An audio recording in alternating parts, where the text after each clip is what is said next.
All right, welcome to We Are Something Else, episode 128, Woman. And it's the old two, the original two. We're here.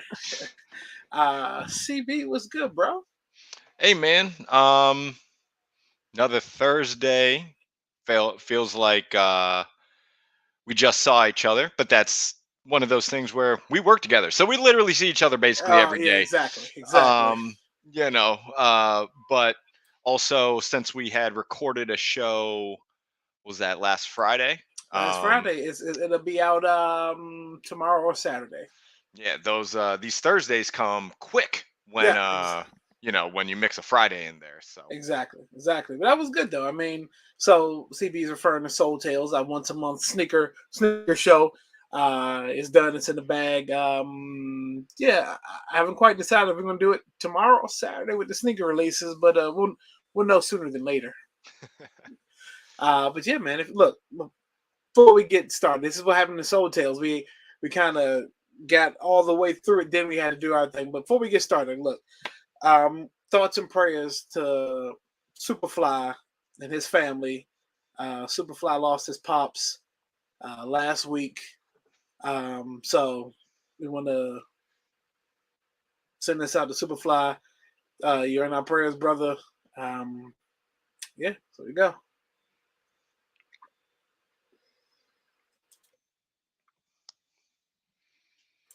Yeah, yeah.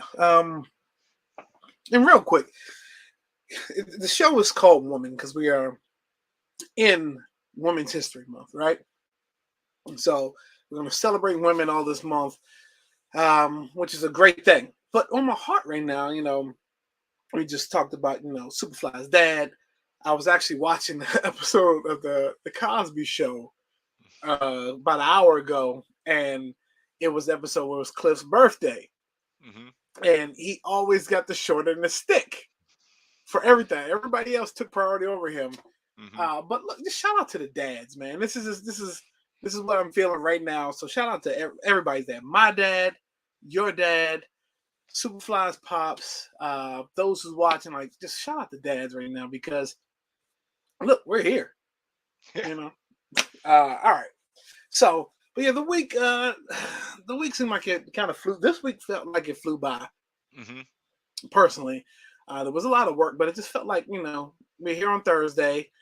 Um, I did look. I finished the Kanye documentary, but I hmm know the plans are to kind of talk about do an episode next week hmm on just all three all three episodes of it. But real quick, I'm gonna say that this was a masterpiece. Like I'm almost sad to see it end, but I think it ends perfectly because there really isn't that much time between the last scene into where we are today. But Yeah. although I mean, since today is currently happening with Kanye West, it does feel like a lot has happened. Yeah. Right. But um, I was having this conversation with Just, and he said, I asked him, was he going to watch it? And he wasn't sure, yes and no. But, then he said he might not because he's not a fan of Kanye. And I tried to give him three reasons why he should hmm outside of the Kanye West aspect. One, did you watch part three yet? I did. Okay. So and as I say this, you'll understand. Even if you hadn't seen part three yet, one and two will fit with this perfectly. One, I think that you should watch it because as a producer or as a people who are into music, it is always it's good to go back and see that footage of how College Dropout was made, and which is probably one of his masterpieces. Right? It's hmm not his best album, but you just get to see how it was all put together. For That sure. aspect of it alone, watching it, is a good watch.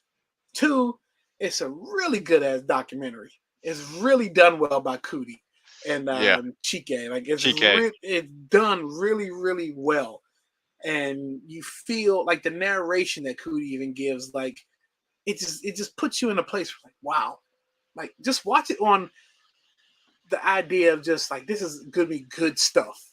hmm Who cares what it's about? It's just it's documented really well, right? And then three, I told him like just you're not a fan of Kanye, but just watch it for the supporting cast because there are a lot Yeah. of big players around him at this point Hmm. throughout every episode. Just watch it for that because it's almost like I told him The Godfather. If you took Hmm. the main character, you took Michael out of The Godfather, the cast was still good enough to carry the movie, right? So, yes, Kanye is a spotlight, but there's so much happening around. Like you watch it for that aspect, and I think think you'll enjoy it. Quatapa, what's good, bro? Yes, sir. But yeah, other than that, I mean, I don't know what we have to look forward to this week as far as music. Nothing Nothing that was that's standing out. yeah, You know, yeah. we I know had, Push. because last week, was it last week we had Earth Gang? Yeah, yeah. Did you listen? I did. Um, I've only done one listen through outside of the J. Cole JID track, which I've run, I don't know, 10 times. Right, right, right, Um, right.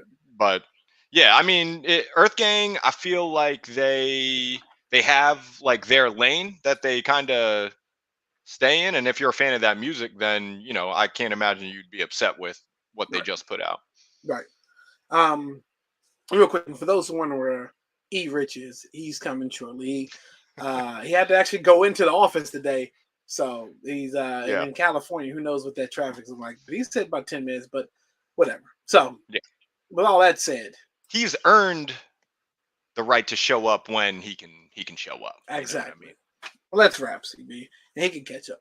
Um, so as we're celebrating women this month, right?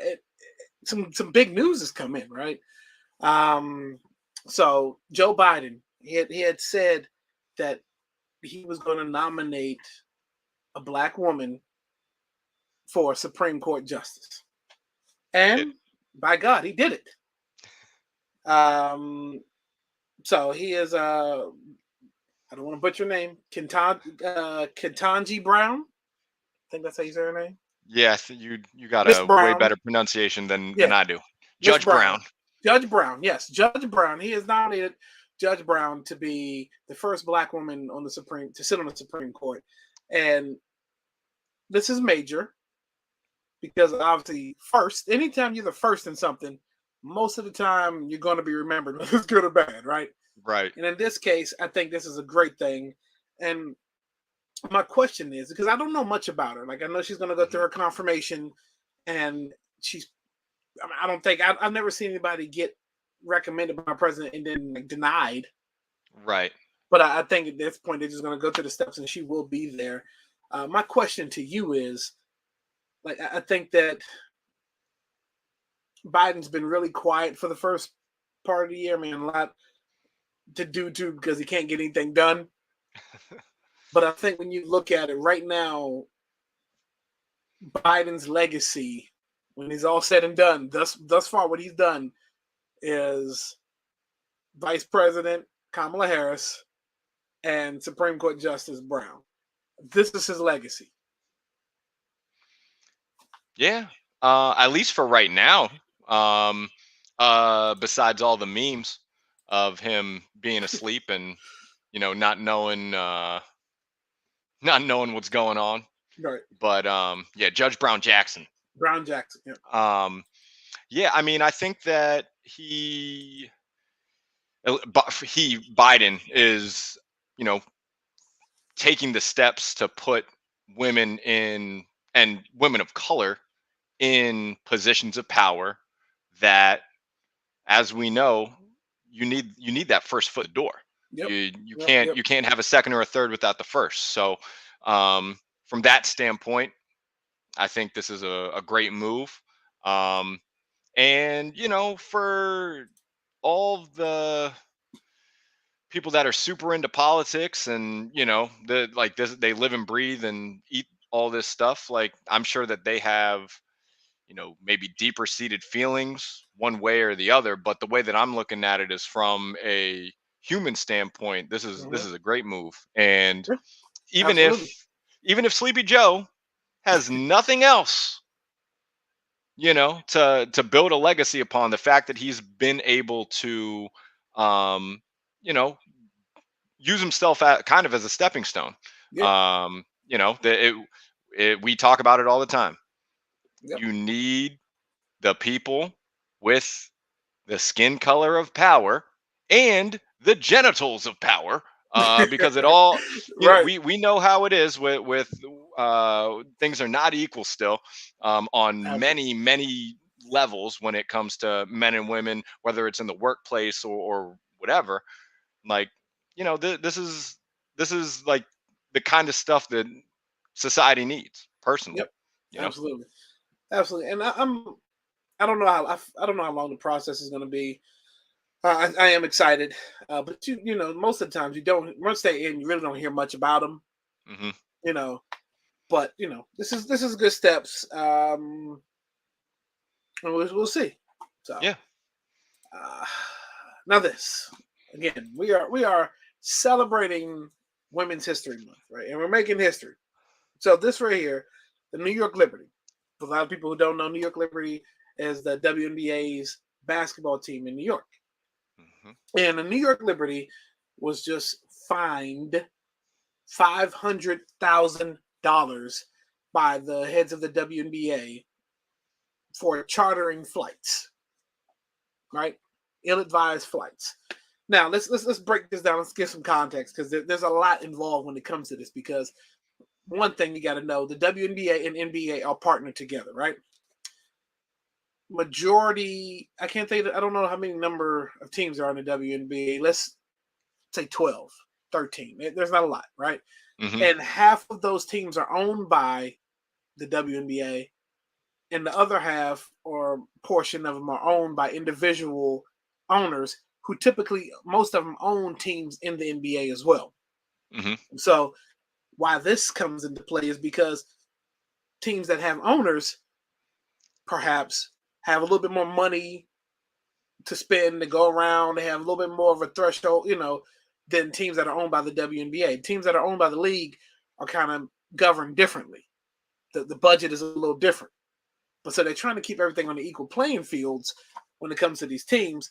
But the WNBA found out that I think last year before last, that second half of the season, the Liberty were chartering flights for away games, and they chartered a, unapproved flight to Napa, California.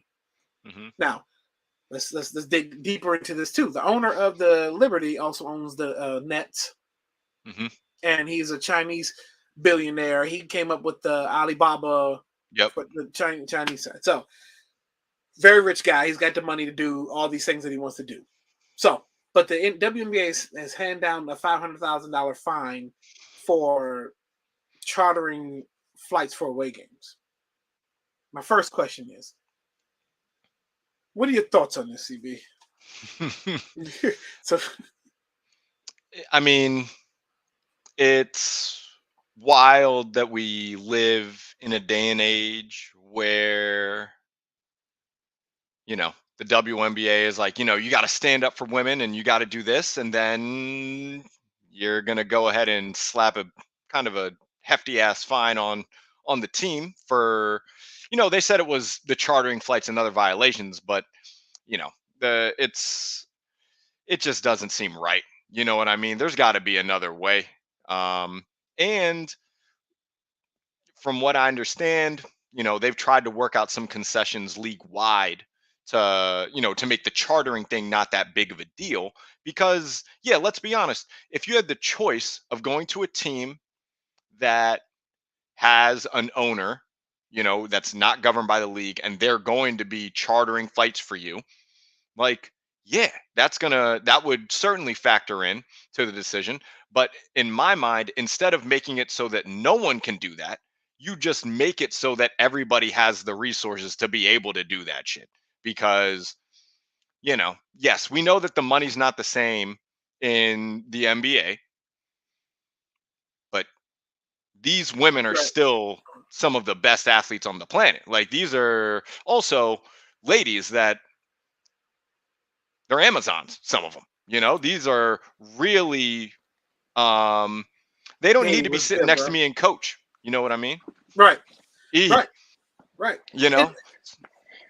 and like you said, it's not.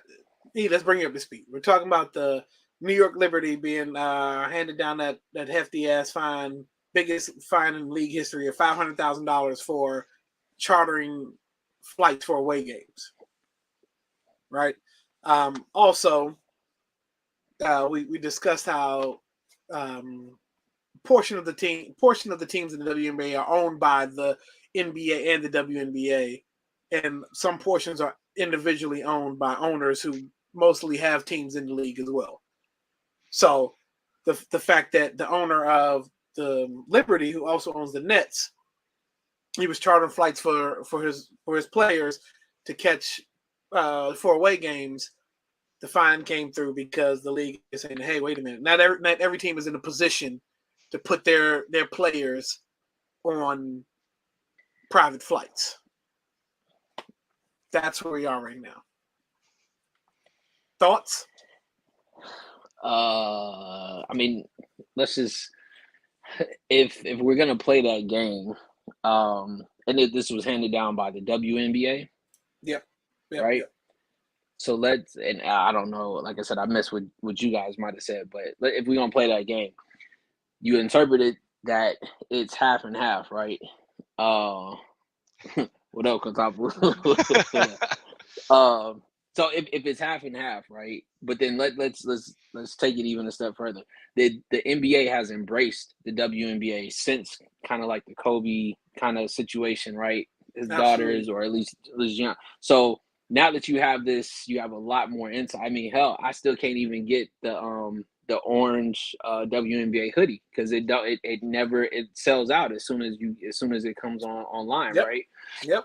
So you exploit them for the commercialness that they're bringing to the table. You want to use the product placement, the marketing, but you don't want to give them the money that they are generating. Now even more so. I think what Liz Cambridge or Campbell, like the Amazon, like she's just a beast, right? She just came I to think the she's Sparks, got right? right. So she's out here and she's just like, so wait, you're telling me that the highest paid player or like the top player in a certain organization that makes a good enough, you not even making this X amount, but this goes way back to that's why they played overseas in the off season because the overseas Yep. paid They still more. have to. Yep. They paid more. So it's like it's not even, I mean, this goes back to when they first started. We were talking about how they would still have it. I think I can't remember which one it was, but one of the top 10 players was like, "Yo, when the season's done, I'm back at a banking job. Like I'm in banking. I'm literally having to, put on heels and do all that because that's even though that's my profession, it's not enough to sustain, a living.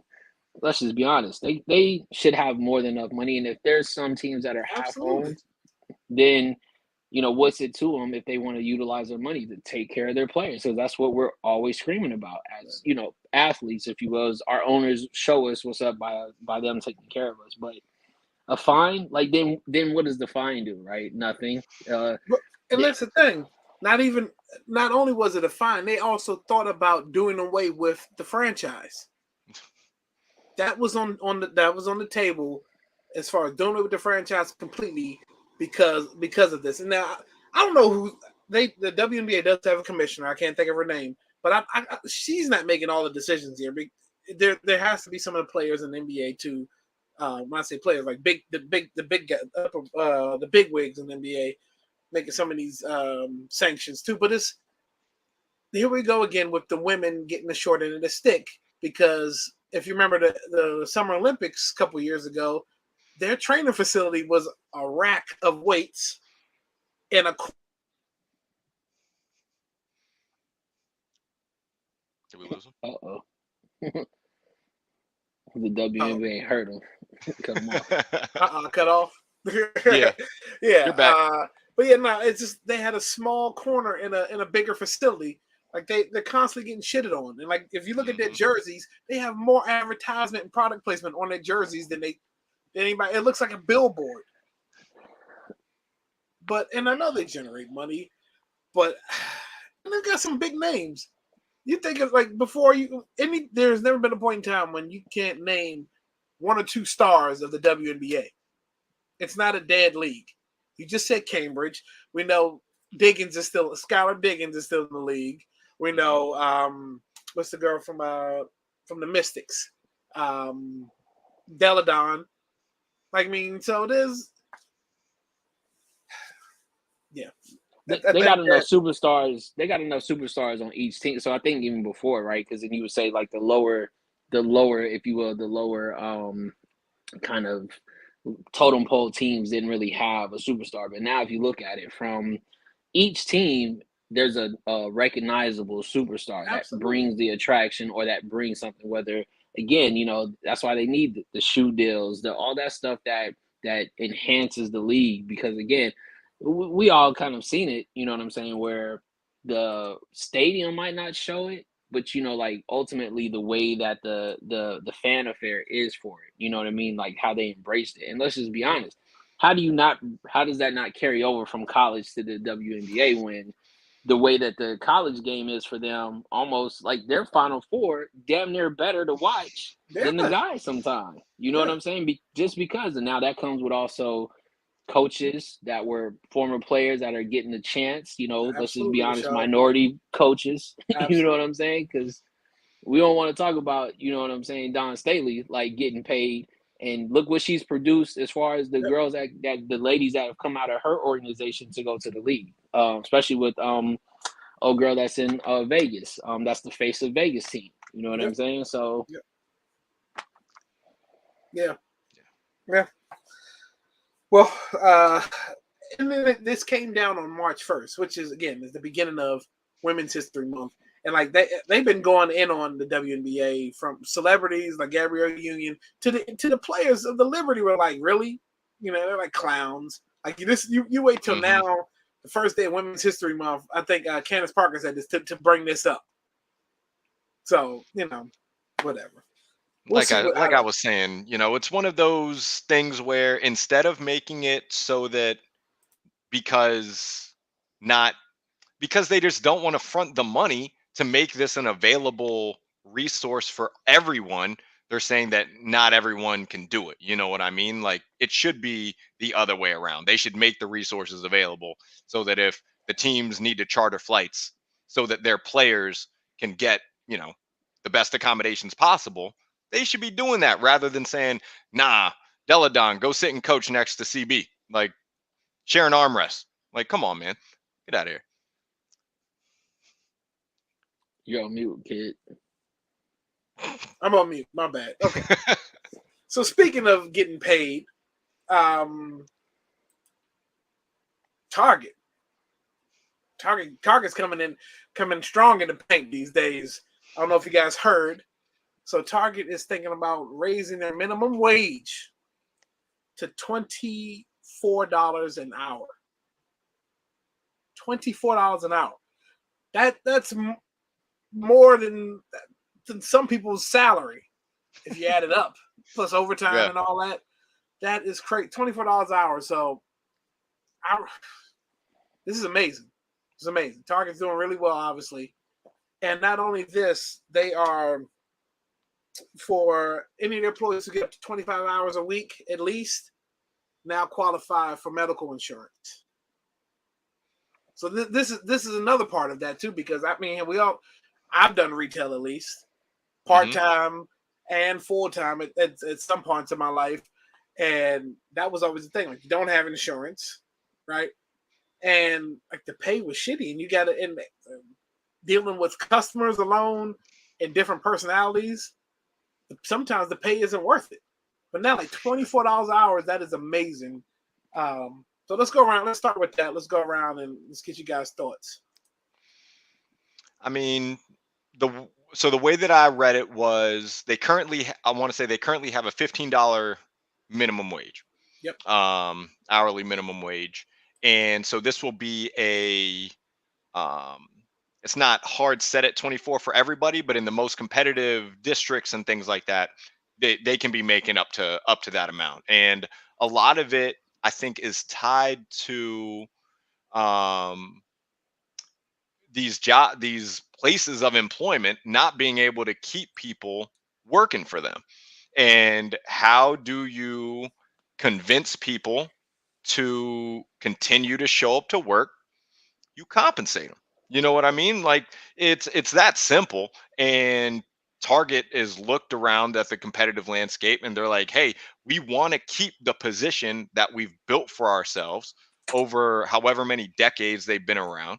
And if they want to keep also, because Target is also not a bargain discount retailer.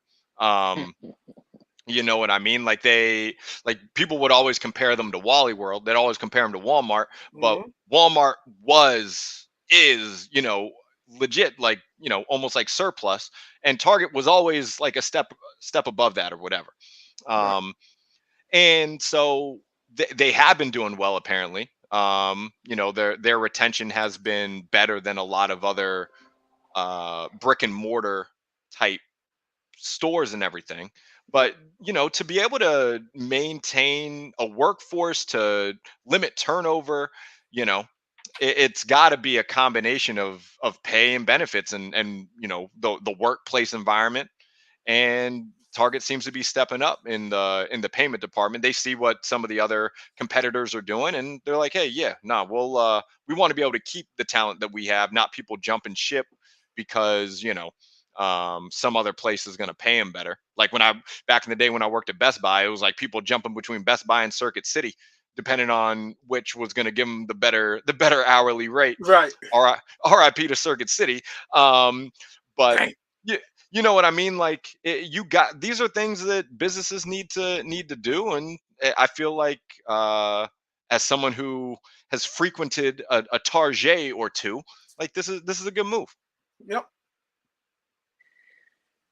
I mean, CB pretty much just, summed up everything. But it comes that it no, but really what he said was it comes down to um understanding that if you pay your employees um the right way, that they're gonna work for you without all the extra, right?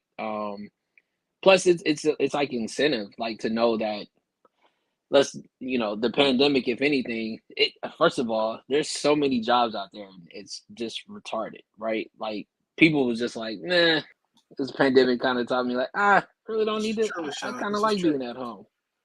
I kind of like being at home, or I don't now need 40 hours at work where maybe I only do 30, 35. You know what I'm saying? I cut it down, but I spend more time with the family.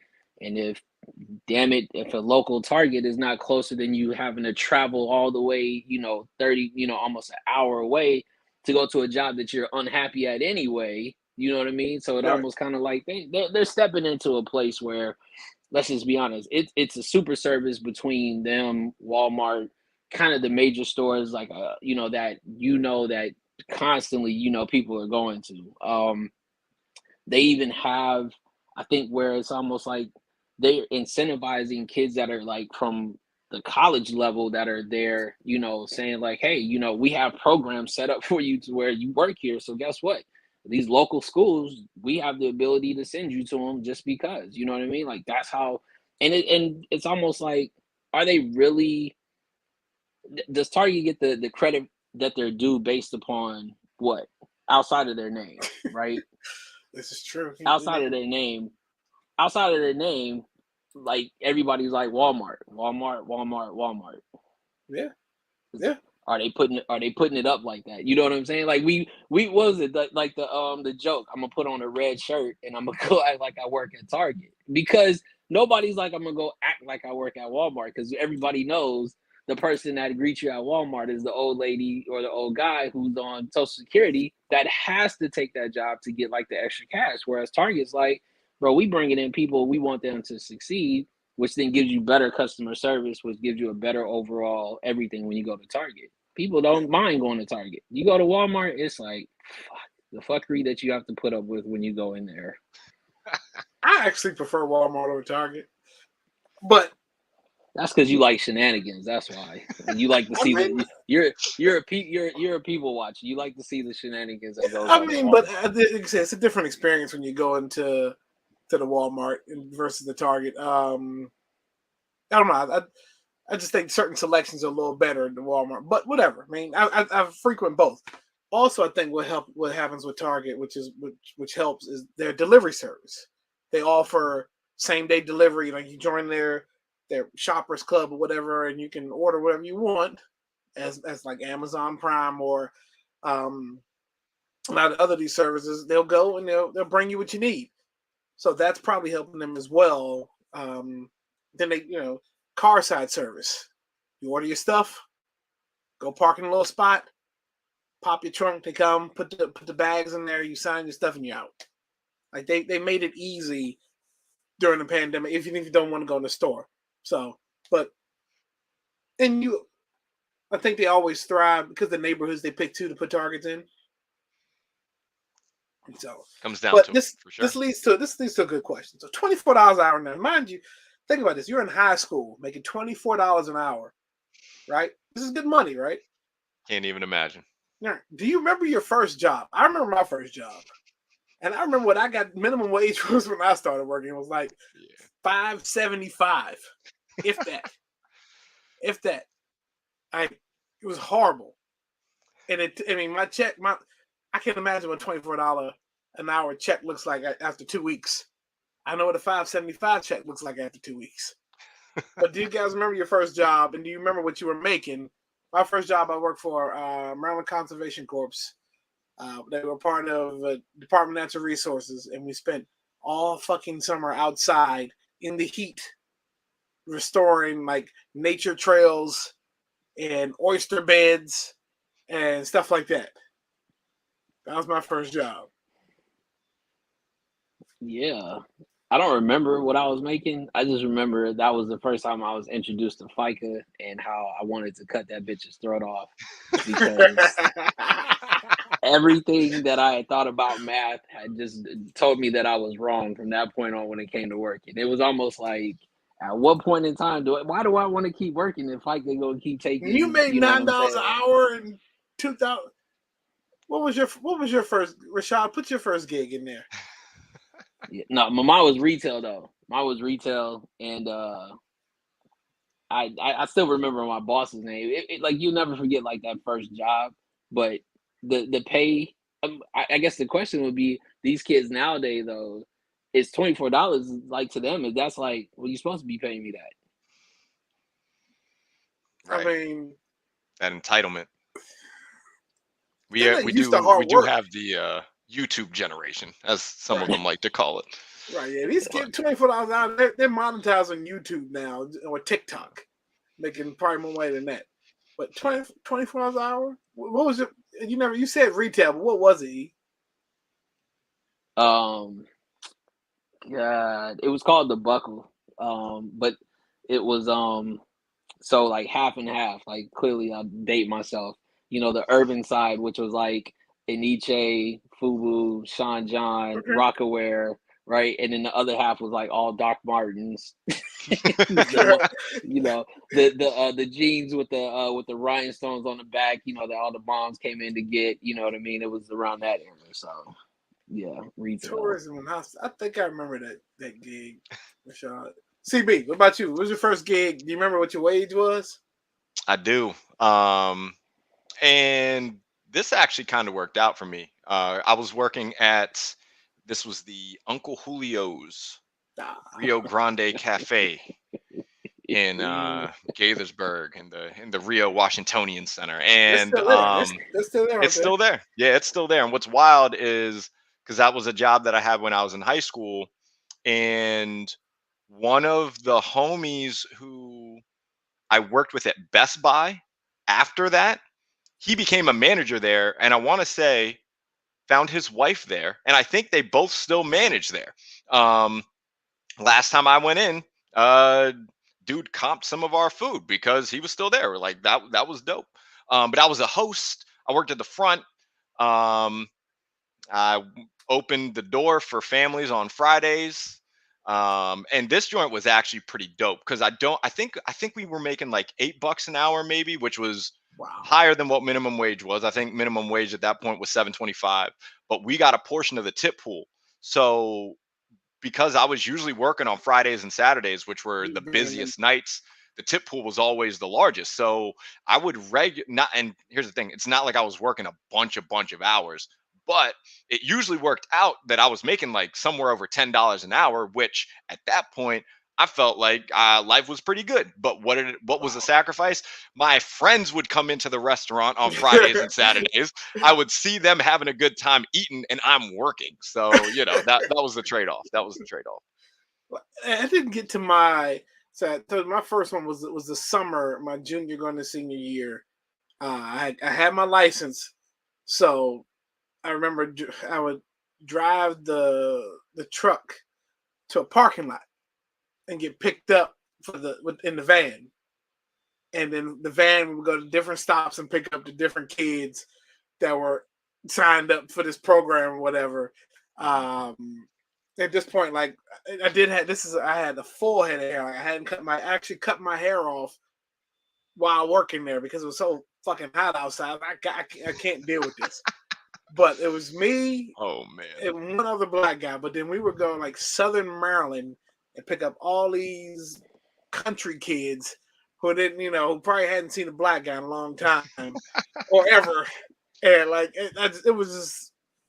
They were intimidated by me for something. Like, dude, like, you gotta worry about me. But I remember the song of that summer was I don't even remember the name of the song, but it was "This is the story of a girl who cried the river and drowned the whole world." Oh yeah, that was this every fucking day. That song came on the radio, and they would sing that song. I don't listen to reggaeton anymore, dog. That's all they bro, play. It sounded like Clay was on like a work release program. Talking about getting picked up in the van. Picked up in the van. It sounds like your dad signed you up to, My mom signed me up for that. Because I was gonna say it sounded like Pops was trying to give you some structure. You know what I mean? Hit him with the scared straight.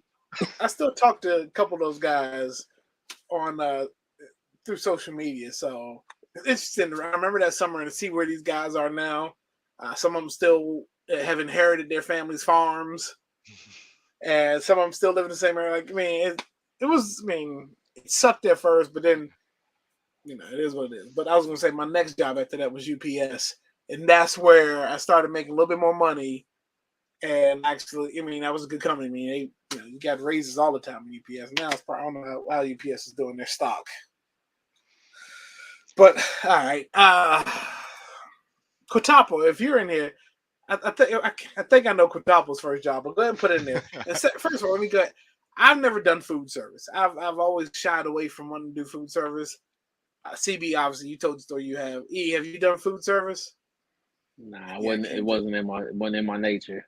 But the thing is, like, food service and retail are not that far apart. Those are cousins. Yeah, I know that. And so I feel like everybody on the face of the planet, at least in the United States, they need to be required to work one of the two, because they will then realize that either one, their fucking lemonade is not that important. Like them not being able to find the right component cables or whatever because they're looking in the wrong aisle is not my fault. That's their fault. Like, because I've worked both, and it's definitely one of those things where it's like, we would not have all the Karens out there if those motherfuckers were required to work one of these service jobs and get some perspective. You know what I mean? Absolutely. It's humbling. I mean, it makes you realize a lot about yourself and a lot about the trash ass people that's out there. Don't fuck with the people that are preparing your food, dog. Don't do that shit. That movie Waiting. So this is why I didn't want to be in food service, because I didn't want to see somebody do something to somebody else's stuff. I didn't need. I'm not saying I saw anything. I'm not saying that anything happened at the restaurants that I was at. But what I am saying is that I know enough stories. And if you've seen the movie Waiting, a lot of that, yes, it's fiction, but a lot of that shit is based off of real life. So don't fuck with people that are preparing your food, dog. Like, be good to those people and tip people well, unless it's now one of those restaurants which they're saying, hey, we're actually paying our people a living wage. No matter what, you got my order right. I don't care. It's right. I'm not sending nothing back. And I'm damn sure not talking shit about the waiter before my food comes out to the table. I've been with people who do that. Wild. I've been with people who do that, and I'm like, I can't eat. I can't eat. Also, don't be old boy who decided to be very bold and drop that M-bomb on my man. and he got that 3-piece in a soda right on video. Yeah. Don't do that. Yeah. All right. So speaking of N-bombs, where's this? Where's my graphic at? Oh no. There we go. Prepare yourselves. So, This what is happened graphic in New York content. this week? Yeah. Frank Abreuquois, 37 years old. I don't care if I'm saying his name right or wrong, because he's a piece of shit. Literally. So this guy, Frank, this week, decides he's gonna go into the New York Metro station subway, and there's a woman who's sitting there minding her business, and this is all on camera.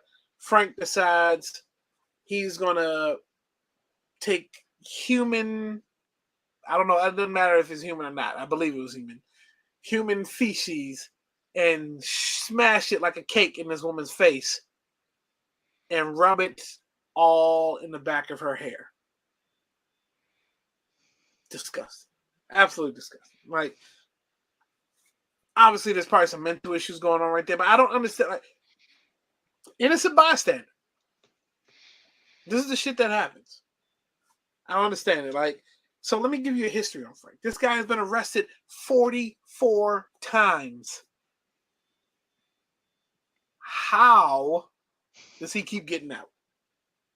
He did you see the update from earlier today? That he was, I did see that he was out. He got was out. released. Was released. No bail or nothing, and he got picked up basically immediately again for another charge. Charge. Yep, I did see that.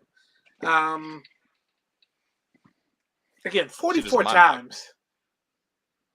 I'm not like, these are one of the people you could probably throw the key away on. I don't think there's no safe. 44 times.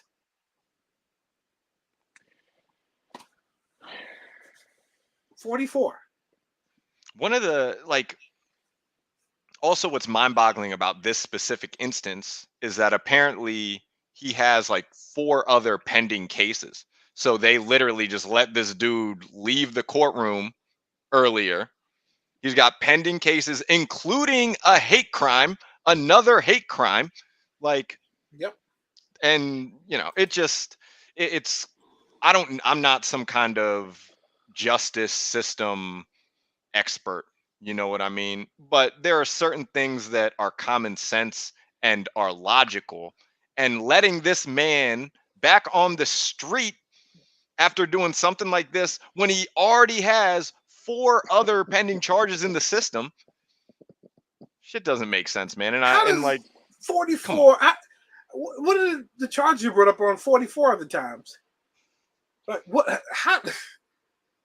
And also, like you said, there's got to be some mental issues here, because this dude was just walking around with a bag that had this literal shit in it. Like, he's just walking around. Like, we know that New York is a wild place, but I didn't think it was the zoo. I didn't think this was the monkey house, where the chimps are throwing feces at the innocent bystanders and stuff. Bad. My man literally was walking around with a bag of shit. Yep. Innocent bystander, and this woman's she's minding her business.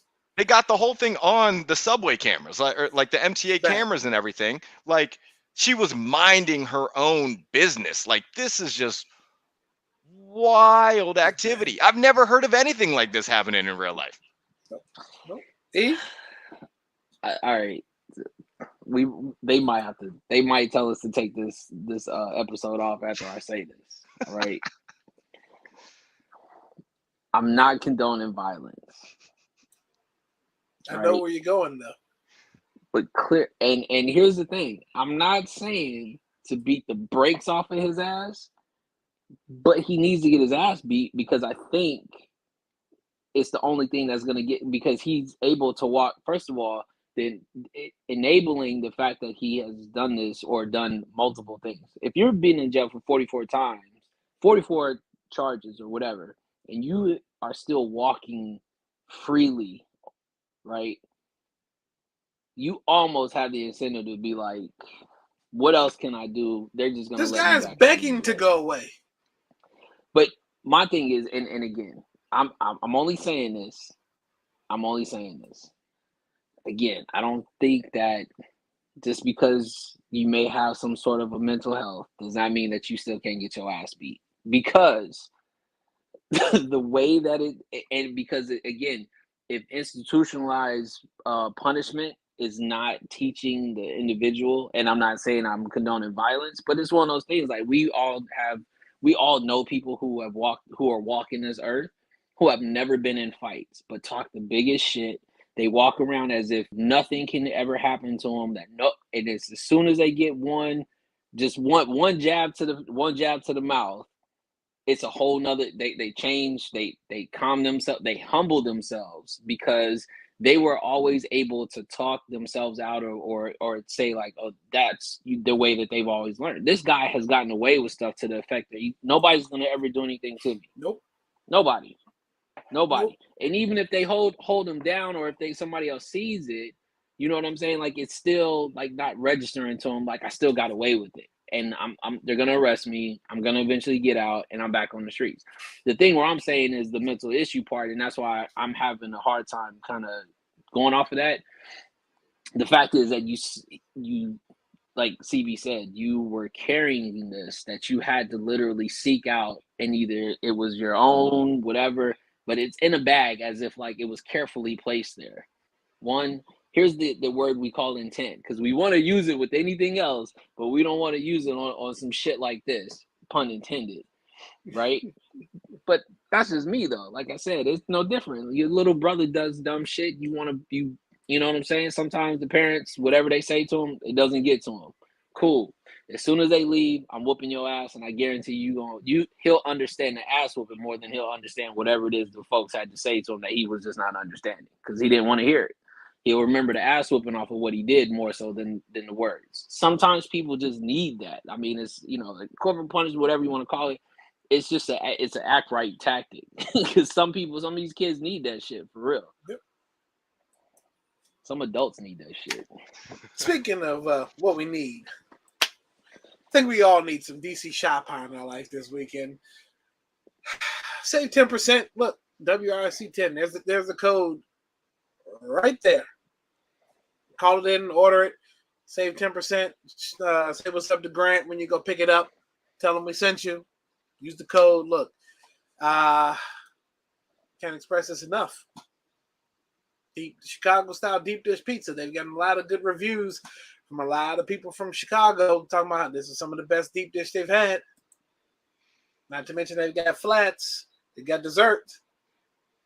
Use our code. Look, the official pizza we are Something Else podcast. DC Shop Save 10%. WRC 10. Yeah, I think I did that right. All right, and now.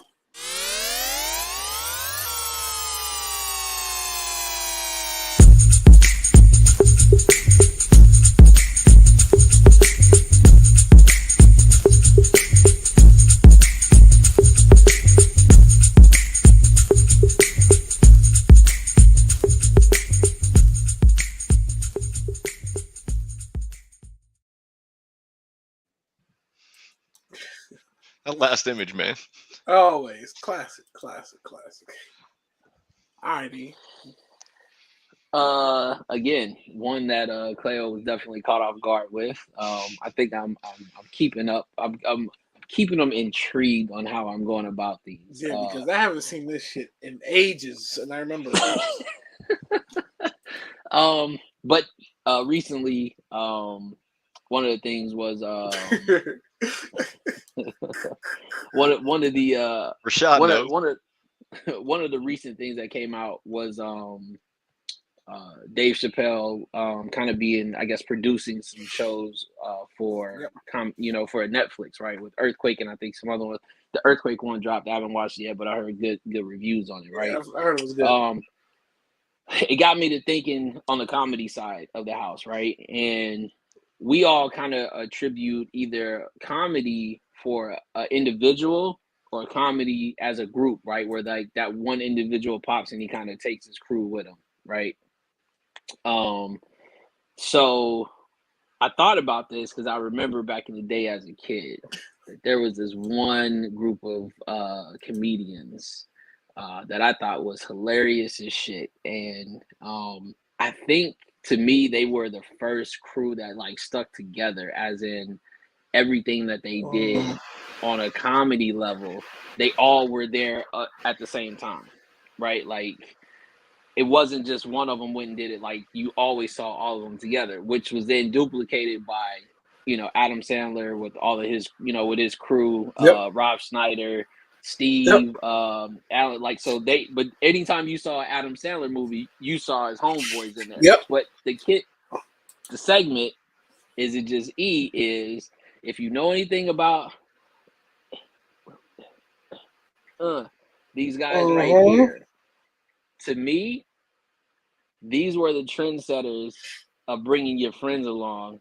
And not only is it that not one person is like the funniest, but collectively as a group, this might be one of the dopest groups of comedians that has actually graced as far as a group. To me, they don't get enough credit. And if you think about it, again, I mean, not dating myself because clearly I know when they started, but I want to say their run was from like 88 to about 95, which is a crazy run if you think about it in a comedy side. And they, like I said, everybody remembers either a segment from them. Clearly, my favorite one was when dude was doing like this. He's like, I crushed your little. Like it's corny, but the shit was funny. And here's the other part to it: they dressed up and they didn't give a shit. They were really just truly about comedy, and I think they had more of the natural feel of like we're not trying to be mainstream, because even when the mainstream movie hit, it wasn't as good as the No, sitcoms it never had. was. No. And then what happened? They went back to the roots and they started doing the comedy skits again, and it was like classic all over again. So that's why I say, is it just But Kids in the Hall might be one of the greatest groups comedy wise to ever do it. Wow. I mean, you got to give them their flowers, right? Like for me, like I was still, their run was when I was still younger. So they were peaking out when I was like just becoming more conscious. They were Canadian too, right? I think they were. Is that right? Okay. But like, Majority of them. I'll always remember the fact that they dressed up. Yep. And I felt like at the time the look was kind of unique. Like you didn't really, I felt like they did what they needed to do to stand out, and it seemed like they were pretty true to themselves. So um, I'm totally in favor of them being given their flowers. And it's in today's day and age where we legit have comedic rock stars, like Kevin Hart has coined that term and everything. But back in the day, if you were selling out the Improv to 200 people, that was a big night, and that has paved the way for people to actually be able to like sell out stadiums and shit for comedy. Like that wasn't happening a few decades ago, unless your name was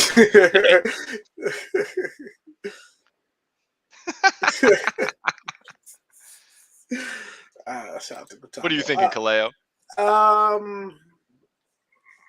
I mean, yes, they were. I mean, they had a very long, significant run, and I'm trying to think like my early stages of remembering if they were on HBO, like if they like constantly had specials on HBO. I think that's remember them kind of coming, getting their startup or whatever. I remember commercials about them, and their specials and like that.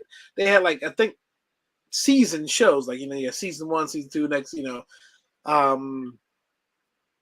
I mean,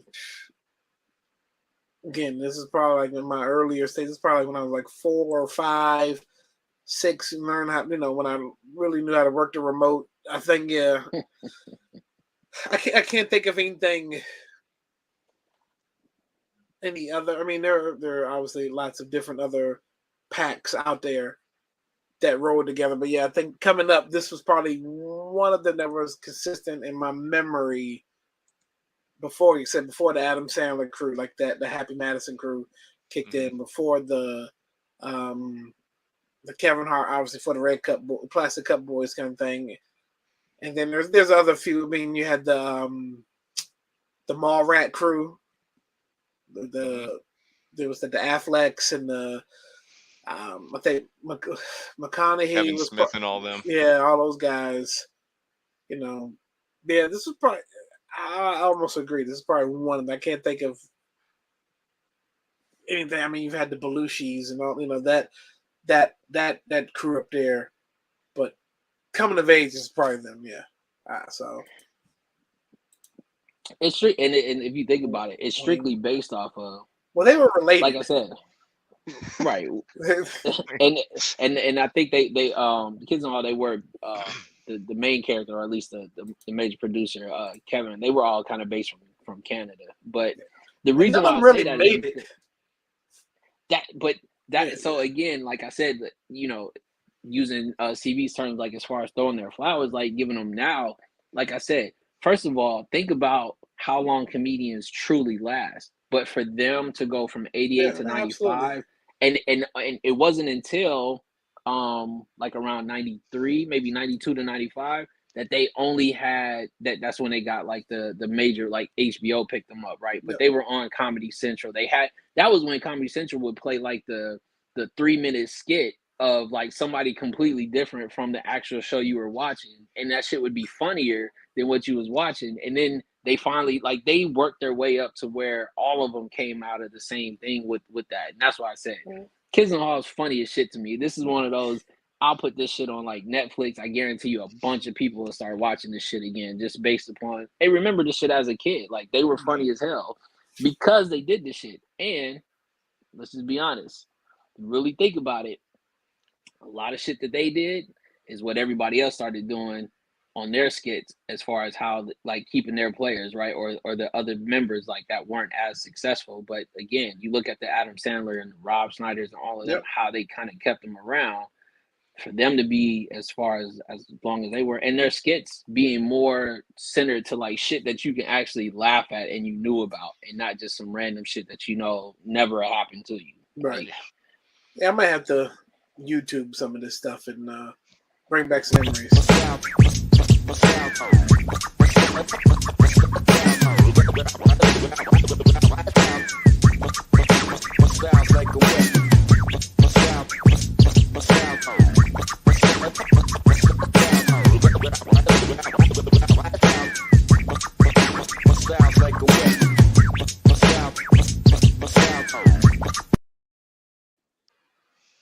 All right, CB, what's up with that soul swap?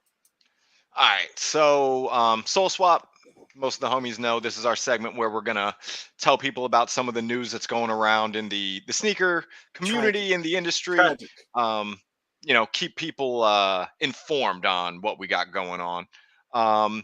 Big news, and shout out to E from the OT show, Bros Beers and Whiskey. He brought this to my attention first before I had seen any of the news items. But Nike is cutting back their supply to Foot Locker, which over the years Nike has accounted for like more than 70% of Foot Locker's business on a yearly basis. And they've recently had announced that no single brand was going to represent more than 65% going forward, blah, blah, blah. And that kind of coincides with Nike, you know, basically coming out and saying, yeah, we're taking more of this direct to the consumer approach. We obviously have taken many L's on the sneakers app. They're pushing a lot of releases through the regular Nike app and the regular Nike site and things like that. And Nike, and this isn't necessarily new. Some of the smaller retailers like your Dillard's, your Urban Outfitters, like some of those who historically also got Nikes in, they've had their supplies either cut or completely removed. A lot of mom and pop stores that used to get it no longer do. And some of it can be chalked up, you know, Nike might try to pose it as some of it is like the supply chain issues and stuff that's been going on, but a lot of it is they know that a lot of their money can be made direct to consumer. Yep. You don't have to pay a middleman. Yep. And as long as the hype is still there, people are gonna, still spend their money. And it's just kind of big news because, at least for all of us, Foot Locker has had a certain impact on our sneaker journeys, from the time we were younger, whether it was Yep. waiting in lines there or just every time you were in the mall popping in and seeing what was on the shelves. So, it is kind of big news that, Nike is not going to have the same type of presence in Foot Locker going forward. But I think, kind of a cool thing from the Foot Locker standpoint, I did see that some Reeboks, the Shaq line and the Iverson line, were going to be getting like some exclusive access stuff like through Foot Locker and things like that. But They better hop on the Yeezy line too. They're gonna need everything they can get. yeah, but what do you guys think, especially when we're talking about Foot Locker, which is, arguably the most recognizable mass market sneaker shop? What do y'all think about this? Man, it's like my childhood is dying. That's what it feels like. I mean, I remember Saturday nights getting dropped off at the mall, and the one store I knew I had to go into, even if I wasn't buying shit, was Foot Locker. And just look around and browse. And when the guy Foot Locker's most recognizable shoe chain out of everybody, because they wore the referee shirts. Yep. Who didn't want to work at Foot Locker? I wanted to work at Foot Locker. I wanted to do all that. Wear a referee shirt, act like, it was the best job on earth, and just, be around sneakers. Now, I will say, one, this sucks because, this continues to be the dagger in brick and mortar, right? Because now direct to consumer, digital, I can get up from my phone and hit a button. My credit card information is already in it, and all I got to do is wait about 10 minutes to find out if I've gotten the shoe, right? Instead of going out, standing in line, and hoping that I'm early enough to get a size or get a raffle ticket. Again, death to brick and mortar.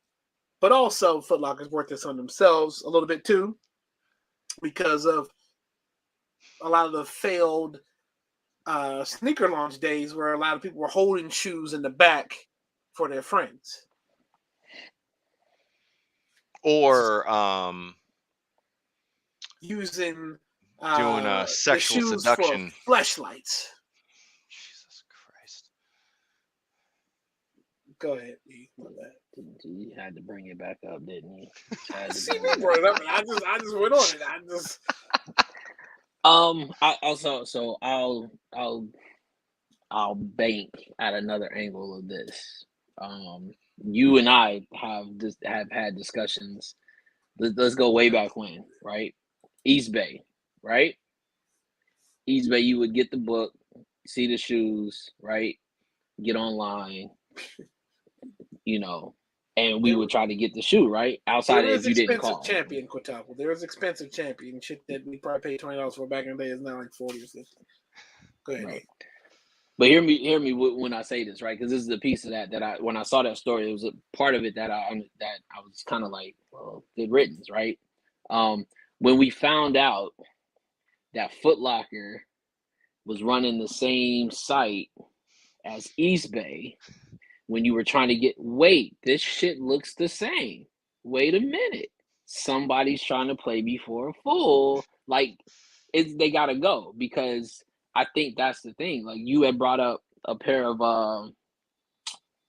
Air Max Plus that were coming out, that were on Champ's website, that wasn't even on Nike's website. You couldn't even get them. But then randomly they show up on the sneaker website, but they're already been out on the Champ website. So it's like, then Foot Locker plays this game of Nikes. Yeah, but then you play the Foot Locker game and you look on there, right?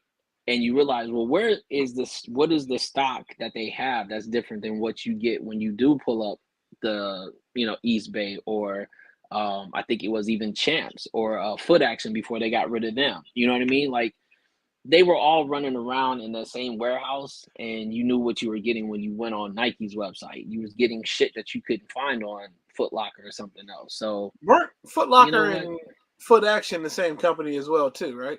That's at least at some point they were for Yeah. sure. That was another website that looked suspiciously the exact same.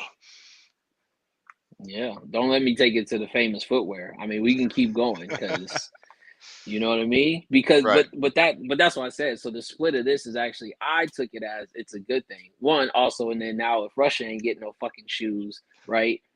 I better be able to cop something on the 8th. You know when them Jordans come out. You know what I'm saying? And then on the 11th or the 12th when the playoffs come out, I'm looking to say like now we should have more access to the shoes. If they not that's not a part of the plan no more. Okay. All right, CB. What we got for the copper drop?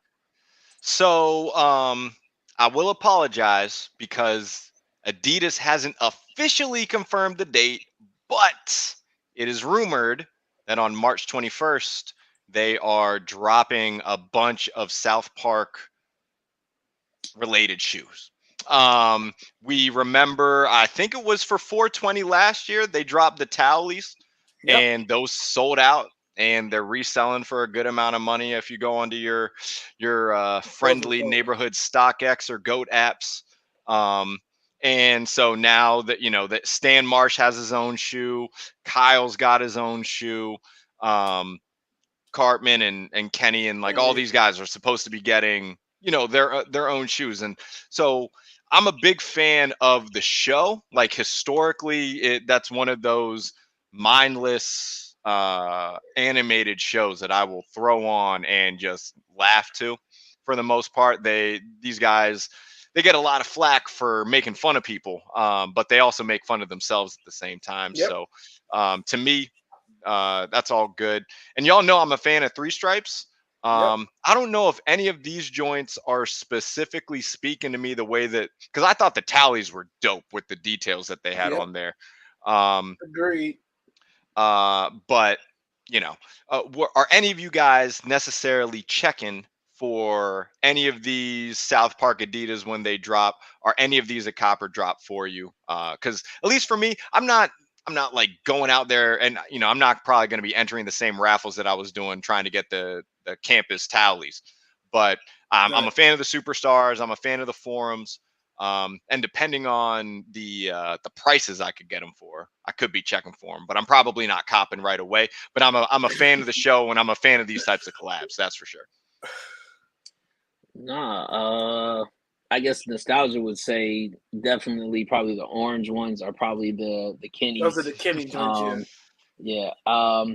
If anything, those would be the only ones that I cop for real, just because. And you almost want to say you wear them on Halloween with the orange hoodie just to kind of freak the whole look, and it'd be dope because people would be like, "Oh shit, those are the Kenny's on." So yeah, probably the Kenny's, the orange ones for sure. Can't go wrong with some NMDs. Yeah. If I had put a gun in my head and I had to pick one to be the orange joints, it's not a fan of how they put the other ones together. The Towleys were probably my favorite. I think I'm still a little sour about that. But yeah, if you had put a gun in my head, it would probably be the orange joints, the Kenny's. I think Adidas has been doing some dope collab stuff, because weren't they also doing the Simpsons joints? Yeah, and one of those pairs looked like a pair of the ones they did for the Simpsons. I was gonna say the Cartman joints kind of look like those Duffmans. Right, and the Simpsons, I think, were designed. I mean, they did the color scheme a little better. It felt like. You think? I guess real quick, if you would say, since you've seen them now, and maybe you can rate them. Who had the better collab, Adidas with the Simpsons or Vans? Adidas with the Simpsons. Really? Yep. I need to go back and look at because the Adidas line is more top of mind, but I need to go back and actually look at the rest of the Vans stuff, because Vans always has some. Vans was nice.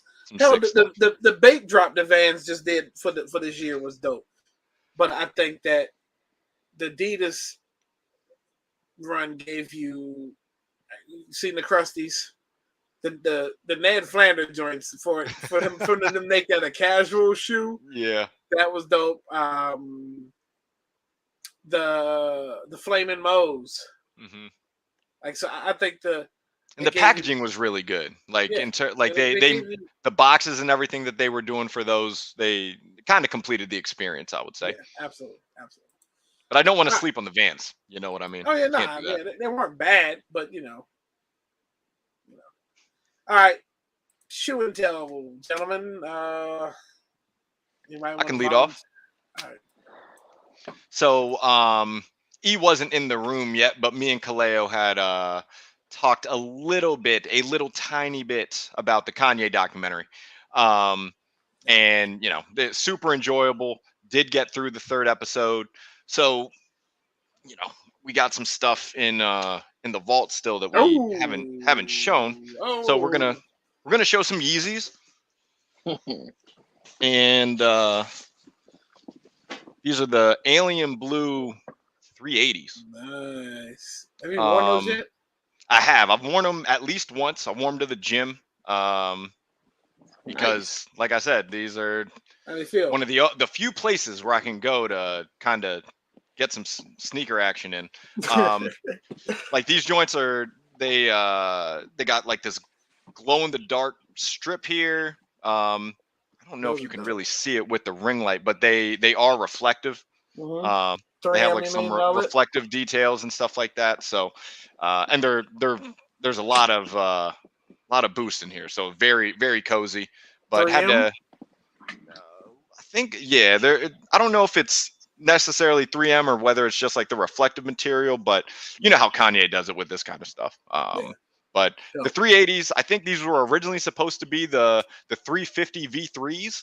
And there was some backlash to that, and Kanye pivoted. He does what he does. But yeah, had to break out some Yeezys after watching and completing the Yeezus or the Genius documentary.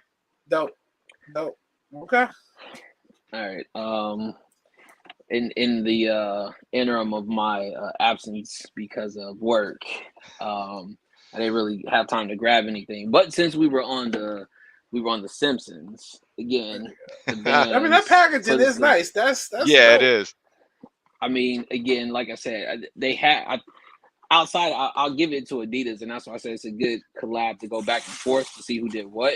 Mm-hmm. But like I said, they still had they even had the sisters had their own shoes, right? You know what I'm saying? Like, so, but again, I've showed them before, but I'll show them again. Classic. Those are dope. I mean, you know what I'm saying? You cannot go wrong. And again, the Vans, you know, you just do what you do. But really what I wanted to show, because I wanted to say, I know Quintuple had asked a long time ago, and we still haven't done it. We still got to come up with the show as far as like how to clean your shoes. You know, we're sneakerheads, so you know we can talk about products, and hopefully one of them will sponsor us. You know, because we're putting a product out there.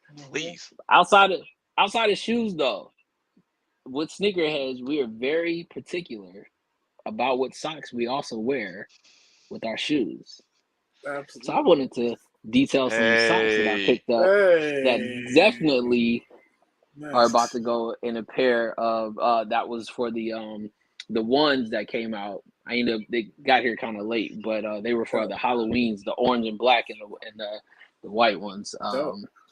So yeah, particularly about our socks. I think I might bring some more socks to the table because I got some dope socks. I mean, I got some Golden Girl socks right here. A few packs from Walmart. Walmart. All right, so look, right, it's all full circle. So I teased something I got on my IG the other day with the caption, "If you know, you know." Even playing the Pusha T joint. Yep. And I don't even know where to start with this because this packaging I got is immaculate because it's got so many different moving parts to it. So I'll just start with the outside of the first box. Mm-hmm. And inside that box, so you got the heart. Inside of that box is another box. And this is what I tease. You got this box. And inside this box is another box.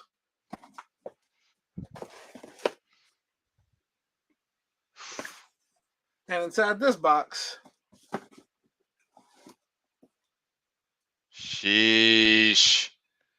That's why you were asking me a few weeks ago, what do you think of the Strange Loves? Strange Loves. Yo, those things are so fire. He's got a method to his madness for sure. These joints are ridiculous. I mean, as you see, they're a skater shoe, truly built. Okay, first of all, so the guy got like the velour. This is the deck. This is the guy's skateboard deck. He's famous for having those crazy designs on the skateboard decks at a skate shop in Cali. I can't think of the guy's name. Like I said, even down to the stickers, the boards, the deck stickers. I don't have a skateboard, so I'm not up there. They're going to stay in the bag. But yeah, so down to the, I'm assuming this is velour right here. That's probably what it is. The material is velour. It's got a heart, man, inside, but this got the pillow tongue. I mean, it truly is a skater shoe. So it came with. Let me see. Those are freaking beautiful. Indeed. It came with other laces, but I think the reds are going to stay on there. It's got the red and white and pink, and then like the regular whites. But I think the reds are going to be where I keep them with. And so we're talking about cleaning. My question to you, because I need to know if I do this. I'm assuming I need to spray these with the Rust-Oleum, right, CB? You can do it the Rust-Oleum. You can do it with the Rejuvenator. The only one I've never used personally is the Crepe brand, but you know, some people swear by that too. But at least for me, I know that Rejuvenator and the Rust-Oleum, which is a little bit more cost effective, that both of those have worked fantastic.